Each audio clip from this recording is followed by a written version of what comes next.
19 minutos. Hoje o dia não está sendo de outra coisa, né? A não ser o comentário do pacote econômico anunciado pelo governo federal ontem em pronunciamento. O ministro Fernando Haddad foi bem por cima, pincelou bem por cima algumas das questões, falou sobre o abono salarial, falou sobre as regras de aposentadoria para militares, né? Mudança aí na previdência dos militares, e estima economizar até 2026 um valor aí de 70 bilhões de reais na economia brasileira. E aí hoje veio o detalhamento, pelo menos parte do detalhamento de algumas dessas questões. E para poder repercutir isso também, nós convidamos aqui no CBN Campinas a Eliane Rosandinsky, que é do Observatório de Economia da PUC Campinas, que gentilmente aceitou aqui o nosso convite para poder debater um pouco dessas medidas que foram anunciadas. Eliane, muito bom dia para você. Bom dia, Felipe. Tudo bem? Vocês estão me ouvindo bem? Sim, tá perfeito o seu áudio. Você me escuta bem? Não, é que a tua ligação está um pouquinho picotada, mas eu Ah, acho tá. que a gente consegue dialogar um pouco aqui. Qualquer coisa a gente refaz a ligação via telefone e não tem problema. Vamos começar então, ô Eliane, falando sobre o abono salarial que vai ser ilimitado nos próximos anos. Havia uma expectativa aí de que o abono já fosse limitado agora. A renda para acessar o abono vai ser fixada em R$ 2.640 e corrigida pelo INPC. Mudança proposta estabelece que a limitação será progressiva até atingir o valor de um salário mínimo e meio em 2035. Na prática, vai se reduzir o valor, assim, em teoria vai se reduzir o valor do abono, Do mas não abono. agora. Vixe, Felipe, eu acho que, infelizmente, Ah, então. eu não estou conseguindo te ouvir. Não, perfeito. Vamos, Então, vamos fazer a ligação telefônica, então, a nossa tradicional e velha linha telefônica, que a gente consegue ter uma conexão um pouco melhor. Então a gente vai refazer o contato telefônico com a Eliane Rosandinsky, que é do Observatório da PUC Campinas. Ela sempre participa aqui com a gente no CBN Campinas, trazendo aí a análise do cenário econômico aqui da região, e ela vai ajudar a gente a entender um pouquinho quais foram essas medidas que foram anunciadas e qual é o impacto dessas medidas de fato, se elas têm algum impacto de fato, não é, na economia nacional. Tava falando aqui do abono salarial. A renda para acessar o abono vai ser fixada em R$ 2.640, ou seja, não será equivalente a 2 salários mínimos como é hoje. Ela vai ser corrigida inclusive pelo INPC. A mudança estabelece que a limitação vai ser progressiva até atingir o valor de um salário mínimo e meio por mês em 2035. Inclusive, o ministro Fernando Haddad disse que o salário mínimo vai ter um reajuste real. E que por isso é uma forma aí talvez de tentar balancear essa questão. A Eliane está de volta aqui. Eliane, sobre essa questão do abono, como você enxerga essa mudança? Então, a questão do abandono tem sido uma discussão que já está acontecendo há bastante tempo na economia, assim, dentro dessa discussão trabalhista, que é tentar reduzir um pouco o abono, né? Então, que seria algo que estaria sendo depositado, que em algum momento o trabalhador poderia recorrer, no momento, a cada final de ano seria depositado um percentual e algumas pessoas teriam direito a recorrer esse abono, dependendo da faixa salarial. Então, assim, é uma discussão que é mais uma vantagem que se coloca, em especial para os trabalhadores de baixa renda, e isso está sendo negociado porque tem um custo grande para o governo manter essa política do abono, e está se perdendo, mas pelo menos está se perdendo de uma maneira mais gradual, né? Então, vai ter um tempo aí para a economia se ampliar e tudo mais. Então, assim, há uma perda nesse momento, que é um ganho que havia em relação ao abono. O BPC, a mudança aí no BPC e no Bolsa Família, a intenção na prática é fazer um pente fino aí nesses dois É, benefícios, né? Essa história do pente fino acaba por ser muito bem-vinda e talvez até necessária, né, Eliane? exatamente. Então, eu acho que nessa linha, eu acho que tem uma medida extremamente acertada, que não é retirar os abonos ou as transferências de renda para esses grupos que são muito específicos, principalmente o BPC. Porque o BPC, você de fato, quando você imagina principalmente famílias de muito baixa renda, você ter uma criança, um jovem, no qual você precisa, por exemplo, alguém com uma síndrome de Down e tudo mais, que você precisa ter acesso, é importante que esse benefício venha, porque muitas vezes você tem alguém que tem que cuidar dessa pessoa. Então, é importante que para essa família exista esse recurso.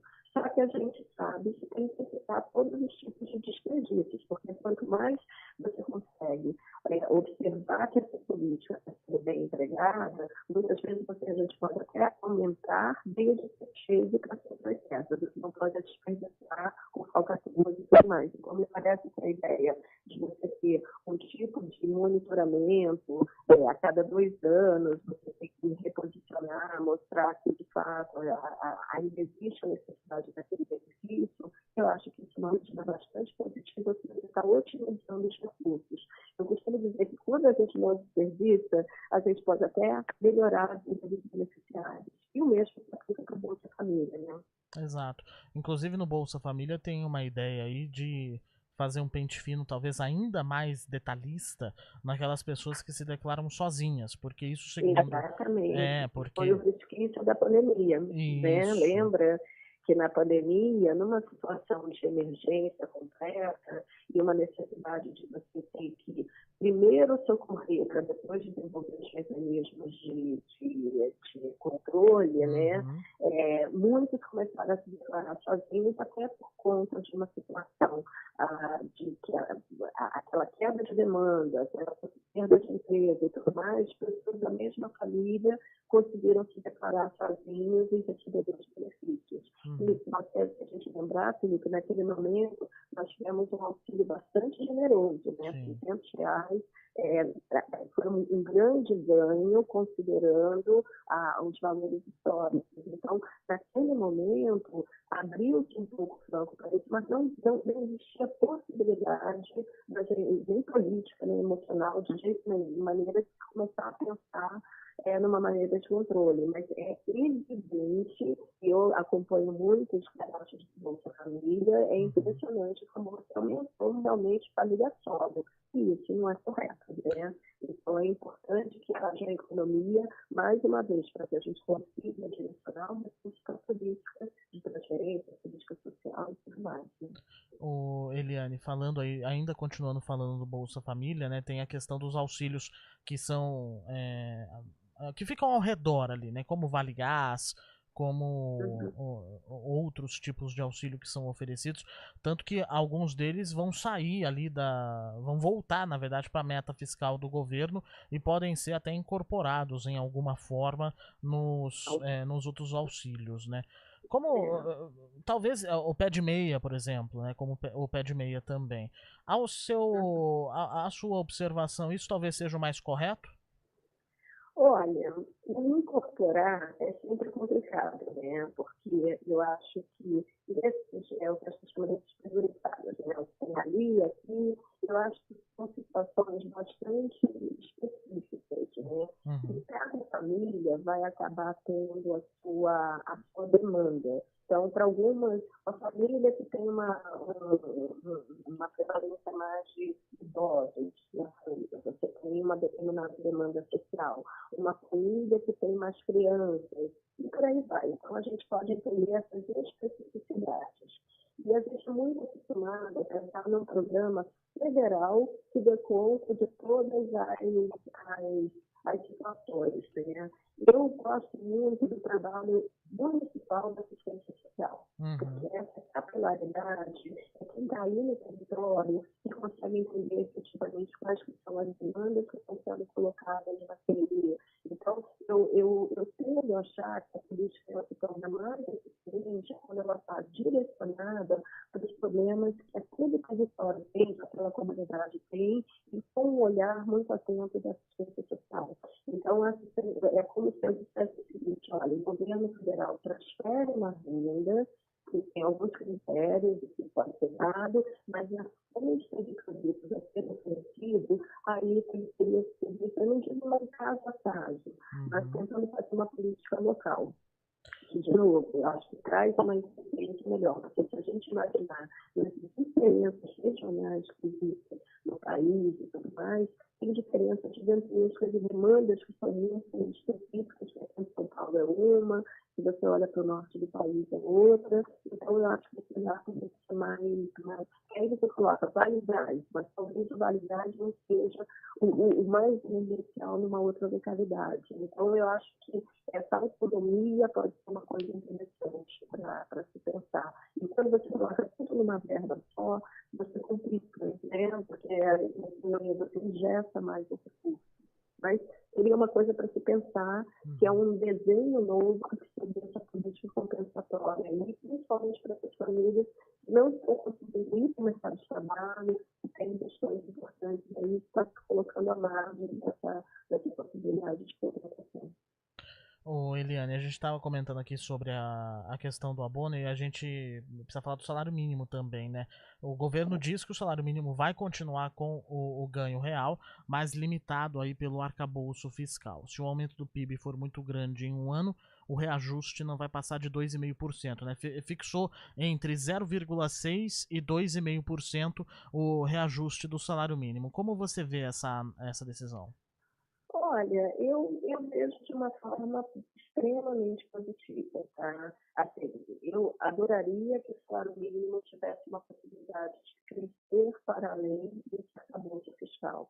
Porque quando a gente pensa na meta, eu acho que a discussão do arcabouço é extremamente longa, tá?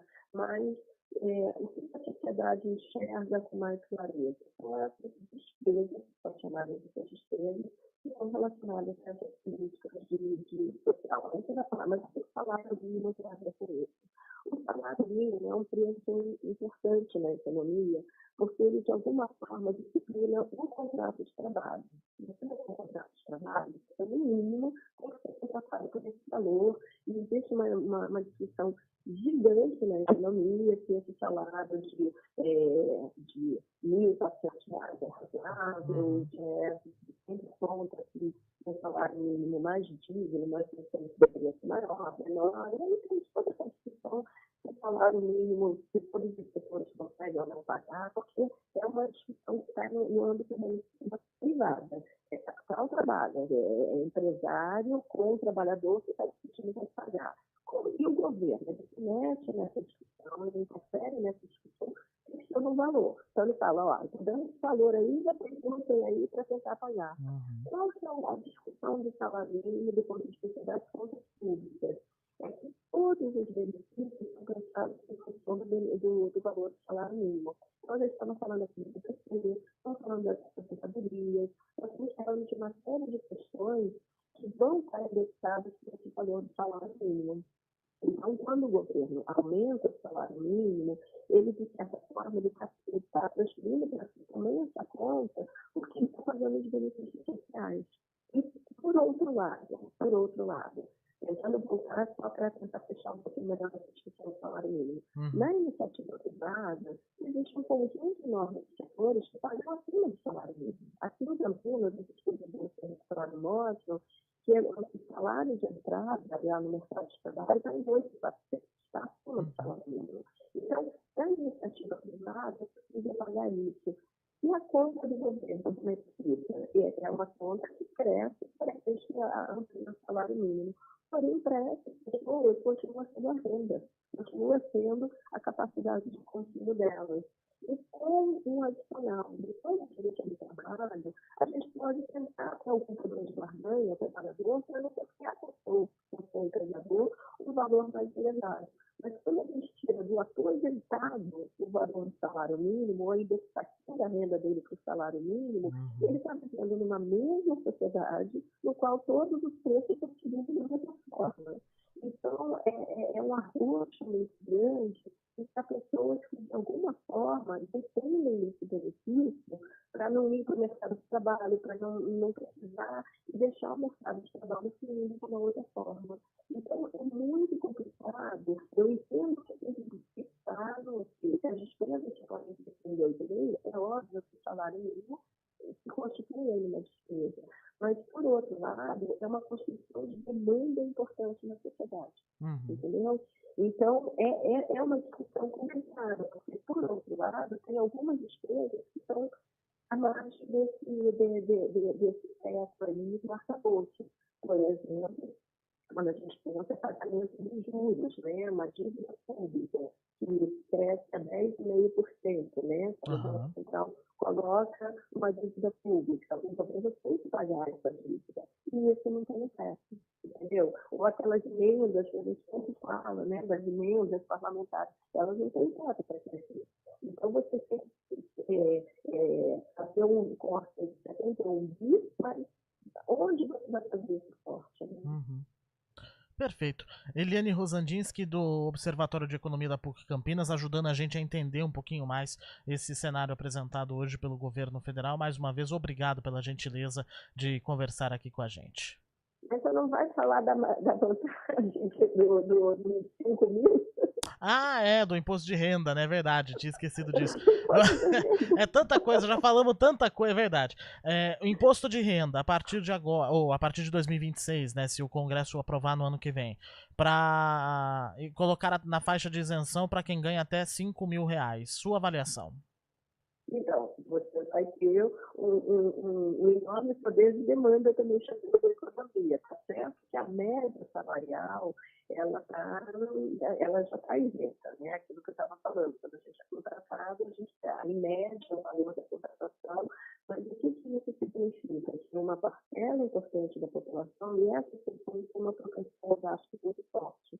Então, isso dispara aí uma demanda por consumo melhor. E aí você vai falar, mas peraí, teve uma isenção e de onde está tirando? Essa tentativa de equilibrar também, eu acho que tem uma outra coisa que veio junto com essa política que é importante, é buscar um teto para os super salários também. Então, em 44 mil. Porque muitas vezes a gente olha, principalmente nas forças armadas e tudo mais, não faz essa relação. Porque o que acontece? Quando você joga recursos para esse tipo de salário, você não tem como fazer isenção pelo outro lado. Então, você combina uma reorganização da massa salarial.